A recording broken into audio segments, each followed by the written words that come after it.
ಇಂದೇ ಡೌನ್ಲೋಡ್ ಮಾಡಿ ಮತ್ತು ನಿಮ್ಮ ನೆಚ್ಚಿನ ಶೋಗಳನ್ನು ಆನಂದಿಸಿ. ನಾನು ಶ್ರಾವಣಿ ಮೇಡಮ್ಗೆ ಮಾತು ಕೊಟ್ಟಾಗಲಿಂದ ಕುಡಿಯೋದನ್ನ ಬಿಟ್ಟುಬಿಟ್ಟಿದ್ದೀನಿ ಕಣ. ನೋಡ, ನಿನ್ನನ್ನು ಬಾರಿ ಕರ್ಕೊಂಡು ಬಂದಿರೋದು ನಿನ್ನ ಮನಸ್ಸಿನ ಭಾರ ಕಮ್ಮಿ ಆಗಲಿ ಅಂತ. ಕುಡಿ ಕುಡಿ ಕುಡಿ ಕುಡಿ.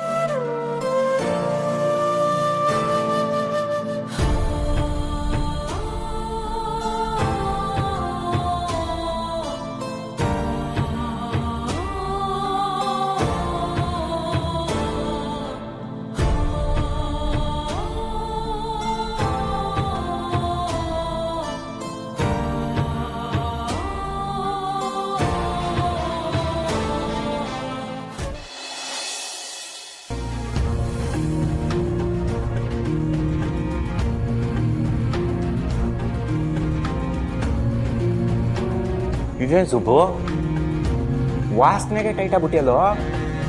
ಕುಡಿಯೋದು ತಪ್ಪು ಬಾವ, ಕುಡಿಯಲ್ಲ, ಆ ತಪ್ಪು ಮಾಡಲ್ಲ. ಅದಕ್ಕಿಂತ ದೊಡ್ಡ ತಪ್ಪು ಒಂದು ಮಾಡಿದ್ದೀನಿ ನಾನು. ಆ ತಪ್ಪು ಮುಂದೆ ಏನೂ ಇಲ್ಲ ಬಾವ. ಏನು ತಪ್ಪು ಮಾಡಿದ್ಯಾ? ಅಂತ ತಪ್ಪೇನೋ ಮಾಡಿದ್ಯಾ? ಅದೇನ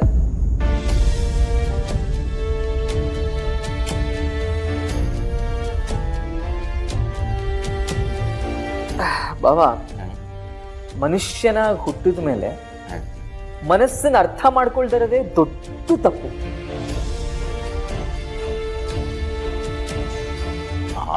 ನನ್ನ ಭಾವ ಇದೆ ಲೈಟಾಗಿ ಟೈಟ್ ಆದಾಗಿದೆ. ಈ ಥರ ಮೂಸಿ ಟೈಟ್ ಆಗೋದ್ರಲ್ಲಿ ಒಂಥರ ಮಜಾ ಇದೆ. ಇದೊಂಥರ ಬಜೆಟ್ ಫ್ರೆಂಡ್ಲಿ ಪಾರ್ಟಿ ಅಂತ ಹೇಳ್ಬೋದು. ಇದರಿಂದ ಕಾಸು ಉಳಿಯುತ್ತೆ, ಆಯಸ್ಸು ಉಳಿಯುತ್ತೆ.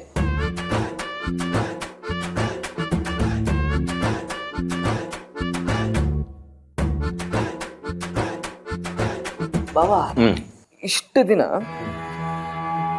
ಈ ಕೈಯಲ್ಲಿ ವಜ್ರ ಇತ್ತು,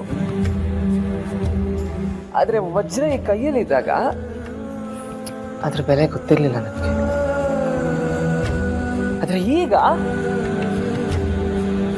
ವಜ್ರ ಕೈ ತಪ್ಪೋಯ್ತು, ಈಗ ಅದ್ರ ಬೆಲೆ ಗೊತ್ತಾಗ್ತಾ ಇದೆ. ದಡ್ಡ, ಎಂತ ಕೆಲಸ ಮಾಡಿದ್ಯೋ ನೀನು. ವಜ್ರದ ಬೆಲೆನೇ ಗೊತ್ತಿಲ್ವಲ್ಲೋ ನಿನಗೆ. ಈಗಿನ ಕಾಲದಲ್ಲಿ ಗಾಜಿನ ಚೂರಿಗೂ ಸಹ ಬೆಲೆ ಇದೆ. ಅಂಥದ್ರಲ್ಲಿ ನೀನು ವಜ್ರ ಕಳ್ಕೊಂಡ್ ಬಂದಿದ್ದೀನಿ ಅಂತ ಹೇಳ್ತೀಯಲ್ಲ, ಏನು ಬಡ್ಕೋಬೇಕು ನಿನಗೆ. ವಜ್ರದಂಥ ಮನಸ್ಸನ್ನ ನಾನು ಕಳ್ಕೊಂಡ್ಬಿಟ್ಟೆ ಬಾವ. ನೀನು ಮಾತಾಡ್ತಿರೋದು ಮನಸ್ಸಿನ ಮಾತು. ನಿನ್ನ ಮನಸ್ಸಿನ ಮಾತು ನನಗೆ ಅರ್ಥ ಆಗಲ್ಲ ಕಣ ಸುಬ್ಬು. ಅಲ್ಲ ಕಣ, ಇಷ್ಟು ದಿನ ನಿನಗೆ ಶ್ರಾವಣಿ ಮೇಡಮ್ ಜೊತೆ ನಿನ್ನ ಮದುವೆ ಆಗಿಲ್ಲ ಅನ್ನೋದನ್ನ ಯಜಮಾನ್ರ ಮುಂದೆ ನೀನು ಹೇಳಬೇಕು ಅಂತ ಅನ್ಕೊಂಡಿದ್ದೆ. ಅದನ್ನ ಹೇಳಾಗಿದೆ. ಈಗ ನಿನ್ನ ಮನಸ್ಸು ಕ್ಲಿಯರ್ ಆಗಿ ಹಗುರವಾಗಿರ್ಬೇಕಲ್ವಾ, ಖುಷಿಯಾಗಿರ್ಬೇಕಣ. ನಿನ್ನ ಲೈಫಲ್ಲಿ ಹ್ಯಾಪಿ ಎಂಡಿಂಗ್ ಆಗಿದೆ. ಹ್ಯಾಪಿ ಎಂಡಿಂಗ್ ಅಲ್ಲ ಮಾವ, ಹ್ಯಾಪಿ ಎಂಡಿಂಗ್ ಅಲ್ವೇ ಅಲ್ಲ, ಟ್ರಾಜಿಡಿ. ನಿಮ್ಗೆ ಅರ್ಥ ಮಾಡಿಸ್ಬೇಕು ಅಂದ್ರೆ ಸರಿ,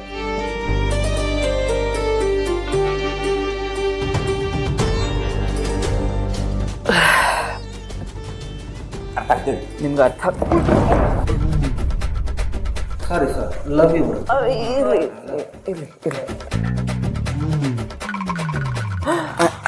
ಬಾವಾ, ಸಾರಿ ಬಾವಾ, ಸಾರಿ. ಶ್ರಾವಣಿ ಸುಬ್ರಹ್ಮಣ್ಯ.